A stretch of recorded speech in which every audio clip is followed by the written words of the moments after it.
Are you planning a move to the Salt Lake area? Well, let's talk about the things that really shock people once they finally move here. Some of these are funny, some are pretty practical, but all of them are things I hear over and over from people who just moved here. I'm Sarah Lipich, and this is Destination Salt Lake City. Let's jump in.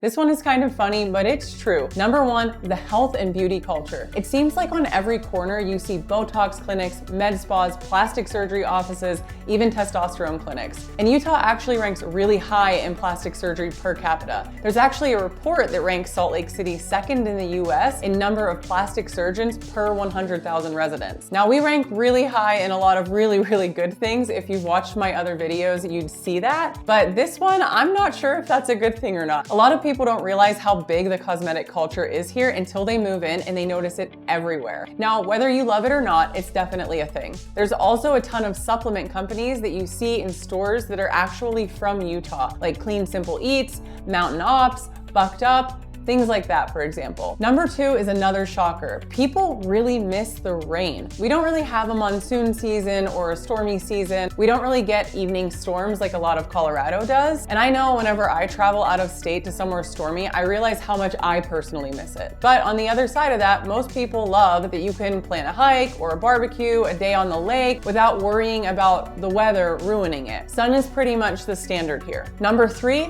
liquor laws. This one still surprises people. Utah has some quirks when it comes to alcohol. Now I've broken it down in other videos and I'll link it below if you want the full details on that. But yes, you'll notice the differences the first time you go out for a drink. Before we jump to number four, if you're planning your move, don't forget to grab my free Salt Lake relocation toolkit. The QR code is on the screen or just tap the link below. And if you're planning a move here, don't just rely on YouTube videos. If it's 2 weeks, 2 months, or 2 years from now, reach out at the number on the screen. Number four, air quality. Specifically the inversion. People bring this up all the time. Now there are a handful of days each year where the air is pretty hazy, not great for running outside, and it blocks all of those views. It mainly happens when wildfires are across the western US, and then again in the winter when the cold air gets trapped in the valley and the pollution just gets stuck above. You'll notice a stretch of those days mostly in January or February, but if you drive up the canyon to the ski resorts, you're gonna be above the inversion and the sky is gonna be clear. Now the rest of the year, you're hiking, you're skiing, biking, and enjoying 250 plus days of sunshine. Personally, I'll take that any day over endless rain and dreary days or the heat and humidity of the South. Number five, the dry climate and lawn care. People actually complain about watering grass but still having a dead lawn, and it's true.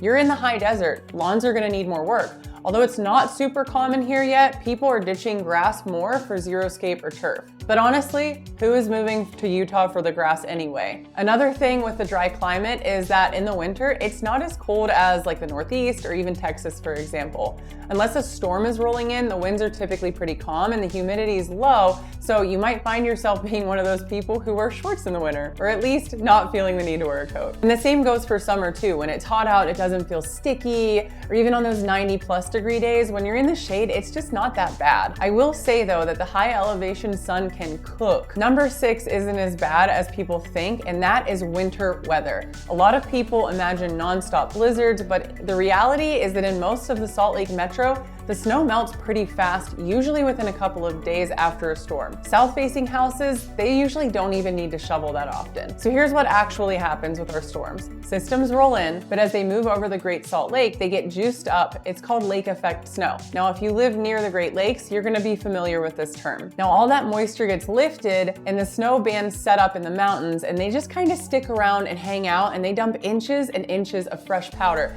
especially in the cottonwoods, where you'll see those famous powder dumps. It's actually enough that the state trademarked a slogan, the greatest snow on earth. But down in the valley, sometimes we just get a dusting while the ski resorts are measuring snow in feet. Now, if you live up in Park City, along the benches in Draper, or at any of the higher elevations, you're just gonna see more accumulation. But if you want a lighter winter, you can pick a neighborhood in the valley where the snow clears out quickly. We get all 4 seasons here, but it's not nearly as scary as people think. And finally, number 7, traffic and transit. You need a car here. Salt Lake isn't New York or Chicago, but but here's the trade-off. You can hop in your car and you're in the mountains in like 20 to 30 minutes. Now, for most people, that freedom makes up for not having a major subway system. We do have public transit though. We have a commuter rail called the FrontRunner, which runs north and south along I-15 from Ogden down to Provo. And then there's the light rail system called the Trax, which runs into a lot of the suburbs and then downtown throughout Salt Lake, which also connects to the bus system. I will say that this option typically doubles the time it's going to take to commute to places. You can actually use Google Maps to map out the connections if you're interested in seeing that. Well, now you know a few things people find really shocking once they move here. So here's your next step. If you haven't already, grab my free relocation full kit. It's linked below and on the QR code on the screen. Call or text me at the number on the screen, whether you're moving in 2 weeks, 2 months, or 2 years. My husband Tyler and I help relocating buyers every week line up the right neighborhoods and homes and identify everything needed to pick the right spot to settle in based on lifestyle needs, and we'd love to help you do the same. If this video was helpful, hit that thumbs up and subscribe so you don't miss the next one.